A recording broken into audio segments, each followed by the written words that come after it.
안녕하세요. 오늘은 상상설교 세 번째 시간입니다. 오늘은 애통하는 자의 복이라는 제목으로 온라인 성경 공부를 시작하겠습니다. 오늘 성경 말씀은 마태복음 5장 4절입니다. 애통하는 자는 복이 있나니 그들이 위로를 받을 것이미요. 아멘. 오늘 말씀을 보고 어떻게 들으며 역설 같습니다. 어떤 사람은 이 말씀을 어리석은 자의 궤변으로 생각할지도 모릅니다. 애통을 어떻게 복이라고 할 수 있습니까? 세상은 돈과 쾌락 등으로 애통을 망각하고 인생을 즐기라고 눈짓합니다. 그러나 성경은 애통하면 위로가 있고 울어야 기쁨이 있다고 가르칩니다. 누가복음 6장 21절을 보면 지금 줄인 자는 복이 있나니 너희가 배부름을 얻을 것이미요. 지금 우는 자는 복이 있나니 너희가 웃을 것이미요. 또 누가복음 6장 25절을 보면 하 있을지저 너희 지금 배부른 자여 너희는 줄이리로다. 하 있을지저 너희 지금 웃는 자여 너희가 애통하며 울리로다 라고 말씀합니다. 한 성경학자는 이 팔복을 가리켜서 천국에 이르는 야곱의 사다리라고 말했습니다. 그런데 이 사다리에서 결코 건너뛸 수 없는 중요한 신앙의 한 단계가 있습니다. 그것은 애통의 다리입니다. 설교가 토마스 왁스는 눈물의 골짜기를 지나지 않고 낙원에 이룰 수 없다고 하였습니다. 회개의 눈물은 이루의 씨앗이라고 말했습니다. 본문은 애통이 우리 신앙에 가져다 주는 축복에 관하여 말씀합니다. 깊은 안목으로 보면 애통은 자연적인 영역과 차원에서도 확실히 축복을 전개하는 길임을 알 수 있습니다. 롤랑은 사람이 고통을 경험하지 않고는 창조에 관하여 이야기해서는 안 된다고 말했습니다. 우리는 생물의 영역 속에서도 고통에 대한 감각이 뛰어날수록 지능이 높은 동물임을 발견합니다. 그런 의미에서 인간의 이대성은 인간의 고통에 있다고 말한 어느 철학자의 말을 공감할 수 있습니다. 본문의 주님께서 말씀하신 고통은 자연적인 영역에서 이해될 수 있는 고통보다 훨씬 더 심오한 의미를 내포하고 있습니다. 그러면 어떤 의미로서 주님은 애통이라는 단어를 사용하셨을까요? 이 말의 히라버 애통이란 말은 우리 안에 있어야 할 어떤 중요한 것이 없음을 인하여 그리고 없어야 할 것이 우리 안에 있으므로 아파하는 라는 의미에서의 애통입니다. 이는 우리 안에 마땅히 하나님의 덕을 소유하여야 한다는 것입니다. 그런데 있어야 할 하나님의 덕이 없음으로 인하여 아파합니다. 반면 없어야 할 죄가 우리 안에 있습니다. 이 죄가 우리를 지배하고 있다는 사실로 인하여 우리는 아파합니다. 이것이 본문에서 말씀하는 애통의 의미입니다. 그러면 참 애통이 아닌 것들은 무엇입니까? 애통하다고 무조건 위로와 축복이 있는 것이 아닙니다. 아무리 애통하여도 위로받지 못할 축복이 없는 애통이 있습니다. 세상에서 무엇을 소유하기를 원하는데 소유하지 못하는 좌절에서 오는 애통 같은 것입니다. 이런 애통은 성경에서 말씀하신 것과 거리가 멉니다. 마태복음 2장 18절에 보면 라마에서 슬퍼하며 크게 통곡하는 소리가 들리니 라헬이 그 자식을 위하여 애곡하는 것이라. 그가 자식이 없으므로 위로받기를 거절하였도다 함이 이루어졌느니라 라고 자식이 없어서 슬퍼하는 여인의 자연적인 슬픔을 말씀하였는데 이런 애통이 아닙니다. 고린도후서 7장 10절 말씀을 보며 하나님의 뜻대로 하는 근심은 후회할 것이 없는 구원에 이르게 하는 회개를 이루는 것이요 세상 근심은 사망을 이루는 것이니라. 이렇게 세상 근심의 차원에서 이해될 수 있는 애통도 아닙니다. 부흥회에 참석하는 많은 사람들이 소리 높여 웁니다. 어떤 이들의 애통은 성령의 역사에 의하여 진정한 애통입니다. 그런데 혹자는 그 분위기 속에서 소외되는 것 같아서 울 수가 있습니다. 이것은 외식적인 애통입니다. 이런 애통에는 축복이 없습니다. 마태복음을 보면 예수님께서 금식에 대하여 가르치실 때 금식할 때에 너희는 외식하는 자들과 같이 슬픈 기색을 보이지 말라. 그들은 금식하는 것을 사람에게 보이려고 얼굴을 흥하게 하였느니라. 내가 진실로 너희에게 이르노니 그들은 자기 상을 이미 받았느니라 라고 말씀하십니다.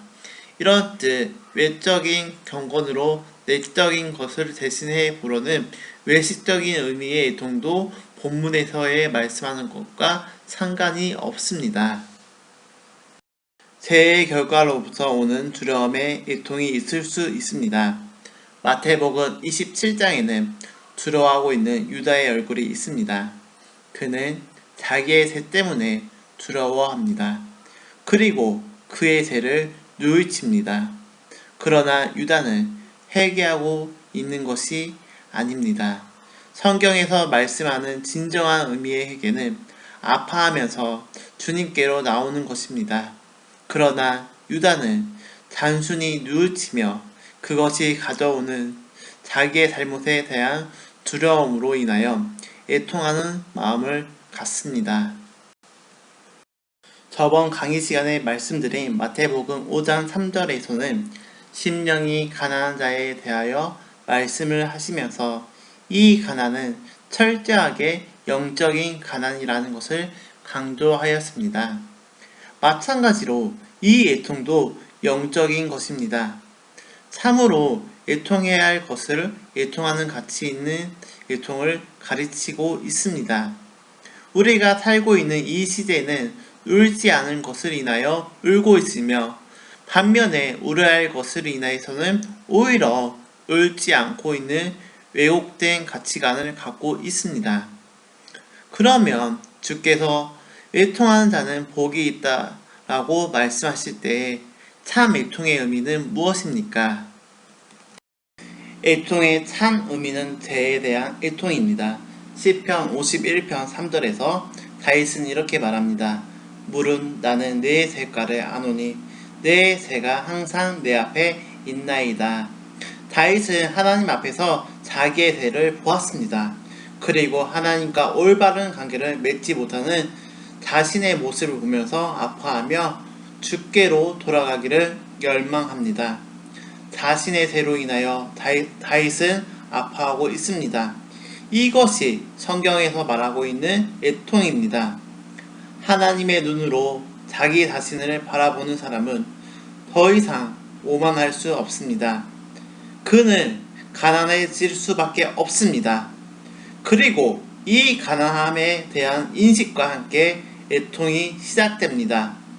가난한 마음은 애통한 마음으로 인도합니다. 이사야가 성전으로 들어가서 하나님의 영광을 목격하는 그 순간 상대적으로 거룩하지 못한 자신을 발견하고는 하루다 나여 망하게 되었도다 나는 입술이 부정한 사람이요 라고 말하며 애통해야 합니다. 하나님 앞에서 자기 자신을 발견하는 사람마다 애통하지 않을 수가 없습니다. 그것은 죄 때문입니다. 가난한 마음이 죄에 대한 지적인 발견이라면 애통하는 마음은 죄에 대한 정적인 성도들의 체험이라고 할 수 있습니다. 이것이 우리를 죄로부터 참된 회개와 믿음으로 인도합니다. 그때 하나님이 말씀하신 진정한 구원이 우리의 삶 속에 이루어집니다. 이 애통은 복이 있습니다. 하지만 이 애통은 어떤 죄인이 자기의 죄를 회개하고 그리스도인이 되자마자 끝나는 애통이 아닙니다. 이 애통은 계속됩니다. 로마서 7장을 읽으면 인간이 가진 죄의 심각한 본질 앞에 부딪힙니다. 로마서 7장은 분위기는 참 어둡습니다. 그러나 로마서 8장을 읽으면 갑자기 모든 어두움이 빛으로 바뀌기 시작합니다. 8장 1절을 보면 그러므로 인제 그리스도 예수 안에 있는 자에게는 결코 정죄함이 없나니 라고 말씀하십니다. 정죄함을 변하고 의롭다함을 받으며 성령이 함께 하신다는 놀라운 삶을 조명합니다. 그러나 8장에서도 인간의 죄의 문제가 완전히 해결된 것은 아닙니다. 8장에서도 상식이 계속되고 있습니다. 23절을 보면 그뿐 아니라 또한 우리 곧 성령의 처음 익은 열매를 받은 우리까지도 속으로 탄식하여 양자될 것 곧 우리의 몸의 속량을 기다리니라고 했습니다. 우리가 그리스도인이 되었지만 아직도 그리스도인으로서 죄악과의 싸움은 끝나는 것이 아닙니다. 신앙이 깊을수록 성령께서 우리 안의 죄의 문제에 대하여 더욱 민감한 반응을 보일 수 있도록 인도합니다. 이것은 축복입니다. 예수 그리스도를 닮은 거룩한 인격으로 인도하기 때문입니다. 애통은 성화와 성숙을 가져옵니다. 죄인의 애통은 그를 진정한 성화와 성숙으로 인도합니다. 이 애통은 자기 자신의 문제로만 끝나지 않습니다. 우리가 눈을 들어 다른 사람들을 보았을 때 이 세상이 함께 애통하는 것을 봅니다. 그러므로 우리는 세상을 바라보고 애통하게 됩니다. 이것이 주께서 말씀하신 애통입니다. 친구 나사로의 무덤 앞에서 눈물을 흘리셨습니다. 나사로가 잠시 후 부활된 것을 예수님은 아셨습니다. 그럼에도 불구하고 죽은 것 그 자체는 바람직한 것이 아닙니다. 죽음은 아픔입니다. 바울이 말하듯이 죽음은 여전히 성도들의 적입니다. 제가 가져온 죽음의 상처 앞에서 눈물을 흘리시는 주님의 모습이 있습니다. 갈람산 위에 올라가셔서 멸망할 예루살렘 성을 굽어보시면서 주님은 우셨습니다. 죄 때문에 돌 하나도 돌 위에 남지 않고 파멸해야 할 예루살렘 성전, 그리고 그 조성 아래 멸망할 많은 심령들을 생각하시며 주님은 울고 계셨습니다. 이와 같은 주님의 애통은 하늘나라의 복음을 전하지 않을 수 없는 거룩한 열정으로 타올랐습니다. 성도들이 다른 사람을 바라보며 애통하는 마음을 가질 때 이로 인하여 성교의 장으로 가게 됩니다. 그리고 그들을 섬깁니다. 죄에 사로잡힌 상처를 받으며 죄로 인하여 괴로움을 당하는 영혼에 대한 아픔은 우리를 함께 울도록 만듭니다. 이 애통이 우리를 선교와 봉사의 다리로 인도합니다. 죄가 우리의 개인을 어떻게 파멸시켰는가를 바라보기 시작하였을 때 그 애통은 우리를 회개와 믿음으로 인도하여 우리를 구원합니다. 성도의 애통은 마침내 죄를 버리게 만들고 죄를 지배하여 우리를 거룩한 성화의 자리와 성숙의 자리로 인도합니다.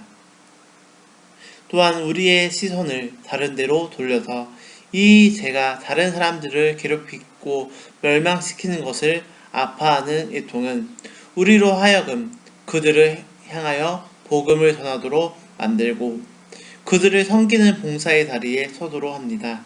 그래서 애통에는 복이 있습니다. 주님은 말씀하십니다. 애통하는 자는 복이 있나니 그들이 위로를 받을 것이며 어떤 위로를 받습니까?